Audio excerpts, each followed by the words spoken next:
और मेरे मुंह से तो कई बार तो जो जितना जवाब से बोलेगा समझ गए ना उस नमस्कार। दुनिया में इंसान इतना स्वार्थी है कि अपने मतलब के बगैर को नमस्कार नहीं देता। जब उसको पता चलेगा कि नमस्कार करने से कहा आपके सारे जोड़ कैसे आप सभी लोग आज का दिन हम सबके लिए ऐतिहासिक दिन है।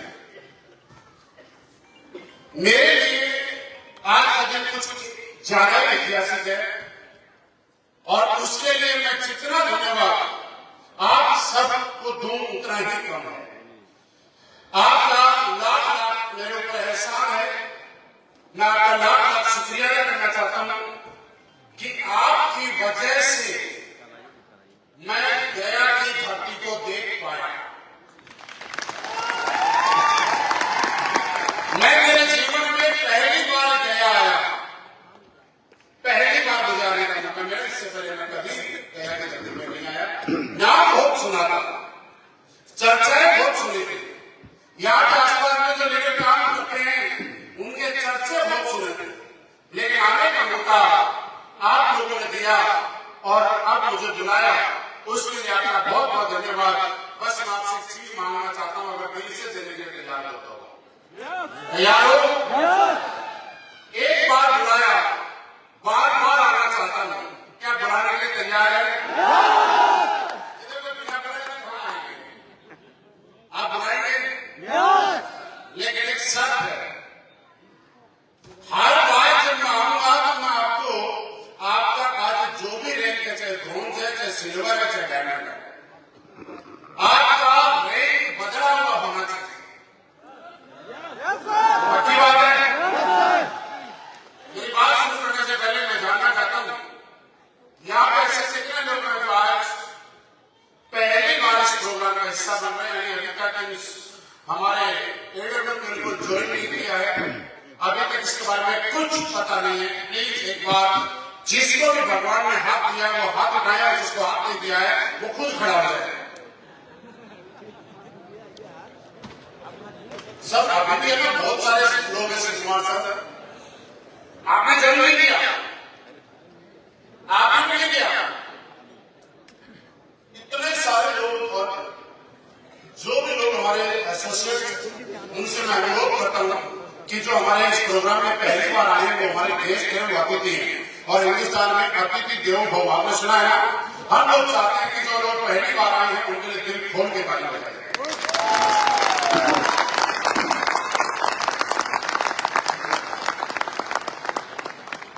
जो पहली बार आए हैं तो कहना चाहता हूं, आते रहना। हमारे लोग ताली बजाते हैं, आपका स्वागत करते हैं, बाकी कहीं भी तालियां नहीं मिलती है, तालियां जरूर मिलती है।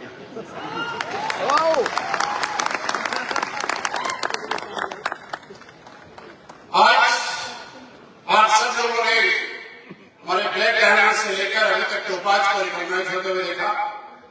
सभी अचीवर्स को मेरी तरफ से बहुत बहुत शुभकामनाएं, बहुत बहुत बधाई कि आप लोगों ने अपने अथक प्रयास, दिन रात मेहनत, सर्दी गर्मी बारिश को नजरअंदाज करते हुए इस समर्पण के साथ जो काम किया, इतना कष्ट झेला, इतना दर्द हुआ, और मुझे ये यकीन है, मैं आश्वस्त हूं कि जब एक आदमी 4-5 साल तक दर्द झेलता है, कष्ट सहता है, लोगों की ताना सुनता है, लेकिन जब हजारों लोगों के बीच में उसको स्टेज पे आने का मौका मिलता है, फूल मालाओं से जब स्वागत होता है, तो पिछले 5-7 साल के जो सारे दर्द है और सारे कष्ट है वो खत्म हो जाते हैं। मुझे लगता है मेरे डायमंड, मेरे टोपाज, मेरे रूबी स्टार, मेरे सफायर, मेरे ब्लैक डायमंड, सबके कष्ट आज खत्म हो चुके हैं और वो दोबारा एक कष्ट देने के लिए तैयार हो चुके हैं।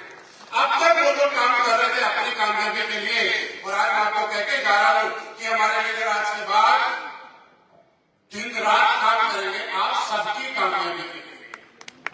जहां चाहे वहां बुलाना, इनको अपने अचीवमेंट में जो खुशी है उससे ज्यादा खुशी महसूस होगी आपकी कामयाबी दिलाने में, आपका साथ देने में। दोस्तों, आज ये मेरा सौभाग्य है कि मैं हिंदुस्तान के सबसे होनहार, सबसे ज्यादा मेहनती, सबसे ज्यादा ज्यादा लिटरेट, सबसे ज्यादा ताकत के साथ काम करने वाले, सबसे ज्यादा ऊर्जावान, सबसे ज्यादा ज्ञान का भंडार जिन लोगों के पास है, उन लोगों से मैं रूबरू हो रहा हूं। क्या मैं सही बोल रहा हूं? एक चीज हमारे पास सौभाग्य की बात है, और एक मैं कहूं, हो सकता है किसी को बुरा लगे, लेकिन एक दुर्भाग्य भी है। आज पूरी दुनिया में अगर टैलेंट की बात की जाए, पूरे हिंदुस्तान में अगर टैलेंट की बात की जाए, और मैं बड़े होशाबाज से बोलता हूं कि बिहार से ज्यादा टैलेंट हिंदुस्तान के किसी स्टेट में नहीं है। इस बात को मैं अच्छे से समझता हूं। दुनिया के कई देशों की यात्राएं की है मैंने। दुनिया के बड़े बड़े देशों के अंदर बड़ी बड़ी कंपनीज में सीईओ और बड़े बड़े पदों पे आज भी बिहार के लोग उन कंपनियों को संभालते हैं जिनके हजारों करोड़ का टर्नओवर है। हिंदुस्तान के जब किसी भी कोने में आप जाते हैं, आप चेक करके देखना, मैं आपको आज बताने जा रहा हूं। जब हम लोग दिल्ली में घर से बाहर निकलते हैं, कभी ओला ऊबर कैब करनी होती है, उससे पूछते भाई साहब कहां के हो, तो बोलते बिहार से। जब किसी रेस्टोरेंट में सर्व करने वाले व्यक्ति के पास जाते हैं, पूछते कहां से हो, तो बोलते बिहार से। जब उससे पूछते हैं कि इस रेस्टोरेंट का ओनर कौन है, तो बोलते हैं सर बिहार से। जब वहां से आके किसी अच्छे पोस्ट पे किसी नौकरी पे जाते हैं, तो बोलते हैं कहां से हो, बिहार से। जब किसी यूं बोले कि जमीन से आसमान का सफर अगर एक जगह से कोई किसी को दिखाता है तो बिहार के लोग दिखाते हैं। जब हम पीएमओ, होम मिनिस्ट्री, सचिवालय और हिंदुस्तान के बड़े बड़े सम्मानजनक पद, वहां के सचिव वगैरह, आप IAS IPS को देखेंगे, वहां से भी जब पूछते हैं कि साहब यहाँ पे कौन है जो सब चीजों को संभालते हैं और जिनके देख रेख में आज पूरा देश चलता है, तो वो भी बोलते हैं बिहार से। ये हमारा सौभाग्य है कि सबसे ज्यादा टैलेंट यहाँ पे बचता है। लेकिन मैंने बोला कि दुर्भाग्य बोलना नहीं चाहूंगा, और अगर मेरे पास सब कोई गलत लगे तो यही छोड़ दो। इतना बड़ा टैलेंट होने के बाद पूरे देश को हम लोग कामयाब बना रहे हैं, पूरे देश को आगे लेके जा रहे हैं, पूरी दुनिया में सबको आगे बढ़ा रहे हैं, लेकिन फिर भी बाहर के लोगों में जब जाते हैं तो बिहार का आदमी, बिहार का एक ऊंचावान इंसान अपने ज्ञान का इस्तेमाल दूसरे लोगों को आगे बढ़ाने के लिए करता है। लेकिन एक बात से शायद आप मेरे सहमत है कि बिहार का टैलेंट बिहार को आगे बढ़ाने में काम नहीं आता है। सहमत है? जैसे ही कोई इंसान होता बोलता दिल्ली जा रहा हूं, मुंबई जा रहा हूं, बेंगलोर जा रहा हूं, कोलकाता जा रहा हूं, US जा रहा हूं, UK जा रहा हूं, कनाडा जा रहा हूं, दुबई जा रहा हूं, दूसरे लोगों को हमेशा हम लोगों ने बड़ा किया। इसके पीछे परिस्थितियां जो भी रही, मैं बात नहीं करना चाहता, मैं सिर्फ आपको याद दिलाना चाहता हूं कि आपके अंदर दम है, आपके अंदर ताकत है। आप पूरे देश को जब नीचे से लेकर आसमान तक का सफर करा सकते हैं, तो अपने आप को और अपने परिवार को भी आबाद करने की हिम्मत आपका अंदर है। बस इसको पहचानना है। अगर आपकी पहचान अपने आप से करवाने के लिए आपसे सामने आ रहा है, क्या आप अपने आप से रूबरू होने के लिए तैयार हैं? अपनी ताकत का एहसास करने के लिए तैयार हैं? जब तक एक इंसान ने देखिए 2-3 चीजें समझी, मैं नहीं कहता बस बिजनेस मैनेज करो, क्योंकि हमारे पास कोई दूसरा प्लेटफॉर्म होता तो बात अलग है। आज इतना बड़ा स्टेट होने के बाद एक सर्वे में कहा बिहार से एक स्टेट अलग हुआ, क्या नाम था? झारखंड है ना। आज आप बिहार के पूरे स्टेट में देखो, अगर 5 स्टार होटल ढूंढेंगे तो शायद आप तरस जाए, वही अलग झारखंड के अंदर आपको मिल जाएंगे।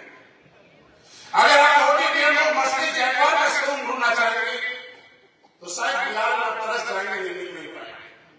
वही जो आपसे कटा हुआ स्टेट झारखंड में अगर ढूंढेंगे तो शायद सारी गाड़ियों के शोरूम मिल जाएंगे।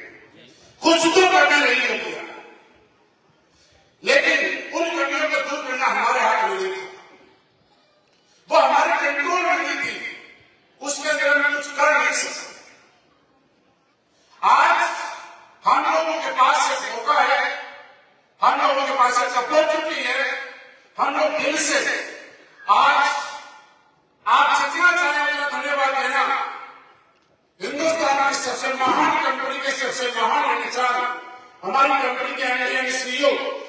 संजीव सरकार, जिन्होंने एक ऐसा प्लेटफॉर्म बनाया, उन्होंने बोला पूरे हिंदुस्तान के एक आदमी को बराबरी का दर्जा मिलेगा, चाहे कोई बोलता होगा सबका साथ सबका विकास, वो करते ही नहीं करते हमें मालूम नहीं है, लेकिन ये जो चेहरा आपको दिख रहा है, ये जो महान इंसान दिख रहे हैं, ये हिंदुस्तान के कोने कोने में सबका साथ और सबको कामयाब बनाने का कमिटमेंट लेके हम लोगों के बीच में आए, और जिनकी वजह से आज हम सारे लोग एक छत के नीचे बात कर पा रहे हैं।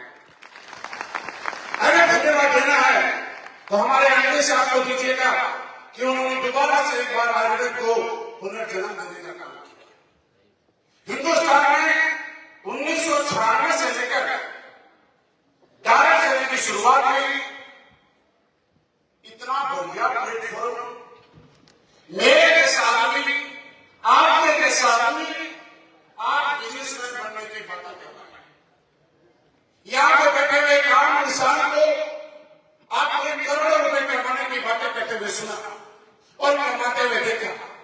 एक साइकिल वाले इंसान को मर्सिडीज के सपने दिखाए और गाड़ियां दिलाना दी, और उनके हाथों से चलती हुई गाड़ियां आपने देखी। लेकिन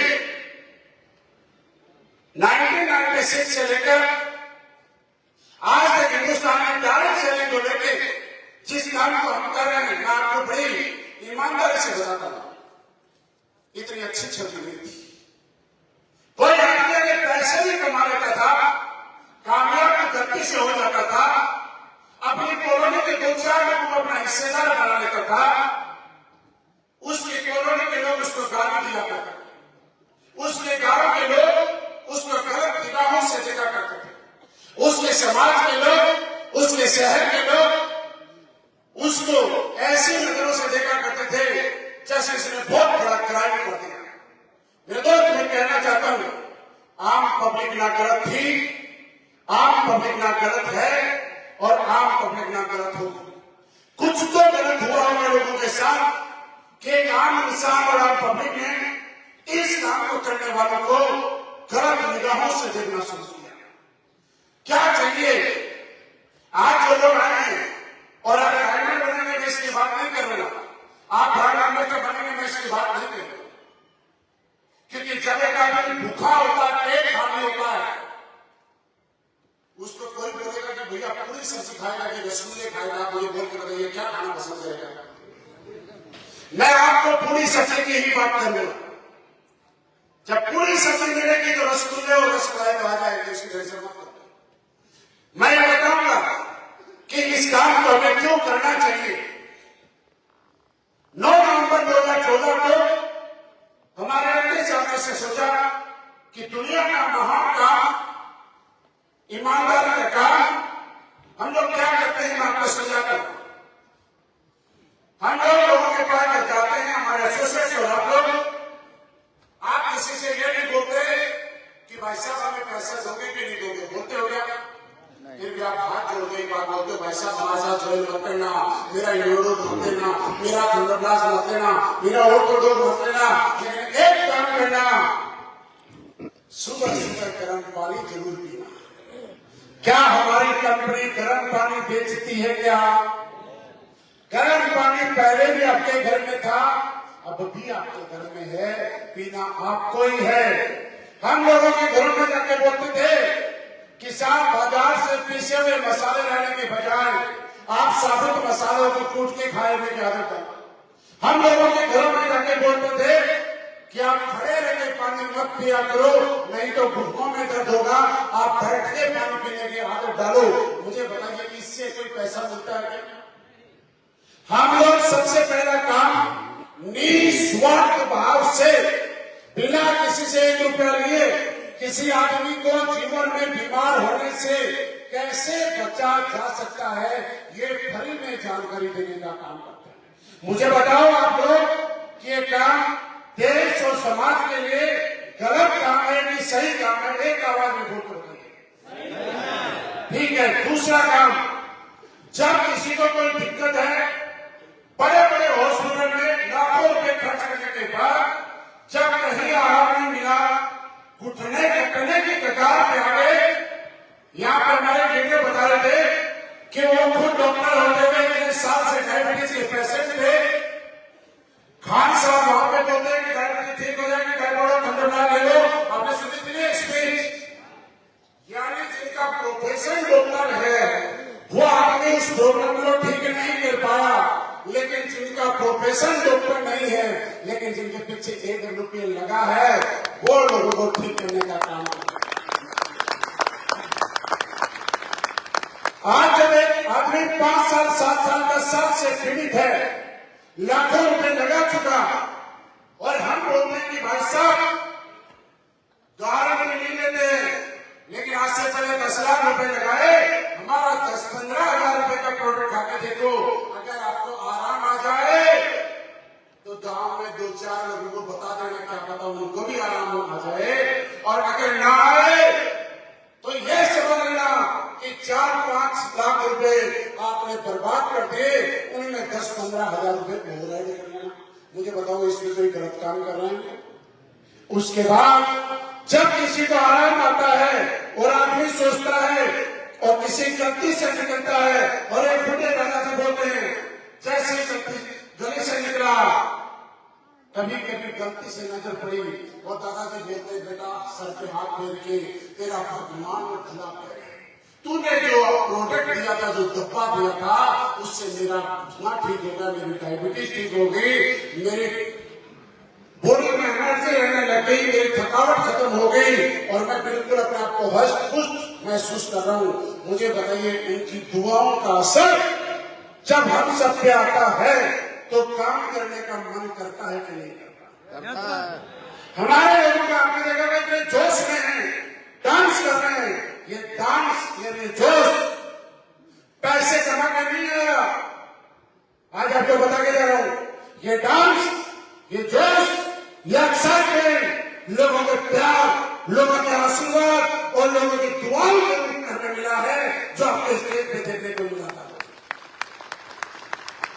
अगर कोई काम ऐसा करे जिससे प्यार मिले, आशीर्वाद मिले और लोगों का साथ मिले, तो वो काम करना चाहिए कि नहीं करना चाहिए? मेरे दोस्त, हमारे लोगों ने उसके बाद क्या किया? अगला काम मैं बता रहा हूं, दुनिया का सबसे बड़ा और सबसे महान काम आज बता के जा रहा हूं। दुनिया का सबसे महान काम किसी इंसान के सोए हुए सपनों को जगाने का जो कोई काम कर देता है, वो इंसान सबसे बड़ा महान होता है। देश के अंदर सबको आजादी चाहिए थी, लेकिन अंग्रेजों का जब राज था तो कुछ चंद लोगों ने, मुट्ठी बंद लोगों ने पूरे हिंदुस्तान में जगाने की कोशिश की कि हम लोग गुलामी में जिंदगी निकालने के लिए पैदा नहीं हुए, अपने देश को आजाद करवाएंगे। और जब देश को आजाद कराने की बात आई और उनको आजादी के सपनों के बारे में बताया, तो हिंदुस्तान के लोगों ने एक सुर के अंदर कोशिश की और अंग्रेजों को बाहर निकाल दिया। किसी ने तो कोशिश की होगी, किसी ने तो शुरुआत की होगी। आज हमारे लीडर भी क्या करते हैं? हमारे लीडर भी लोगों को बताते हैं, भाई साहब आपके जो सपने हैं आप उन्हें देखो, आप उन सपनों के बारे में सोचो, आप उन सपनों को जिंदा करो। हम और एसएस वेलनेस आपके एक एक सपने को पूरा कराएंगे, बस अपने आप सपनों को जिंदा करने की गारंटी आपकी है। सपने देखने की हिम्मत आपको करनी पड़ेगी, क्योंकि हम लोग क्या करते हैं, मैं थोड़ा ध्यान से समझाता हूं। जब एक बच्चा 17-18 साल का हो जाता है, उसके मम्मी पापा जिन्होंने उसको पैदा किया, परवरिश की, उसके मम्मी पापा बोलते हैं बेटा 15-20 हजार की कोई नौकरी भी मिले, ऐसा ही बोलते हैं। उसका पढ़ाया हुआ टीचर, जो उसका गुरु था, जिसने उसको ज्ञान दिया, वो बोलता है कि बेटा तू एक काम कर, पुलिस की तैयारी कर, बैंक की तैयारी कर, कलरक की तैयारी कर, आर्मी की तैयारी कर, यही बात बोलते हैं।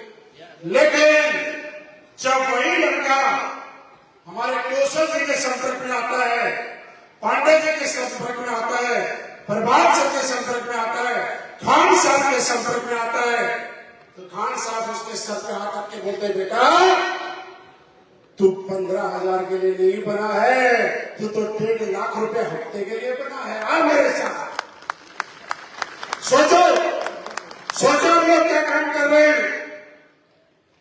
जिसकी मम्मी और पापा ने उसको 1.5 लाख के लायक नहीं समझा, जिसके पढ़ाए हुए टीचर ने उसको 1.5 लाख रुपए के लायक नहीं समझा, हमने चंद सेकंडों में बोला हमारे साथ 3 साल काम कर 1.5 लाख रुपए हफ्ता का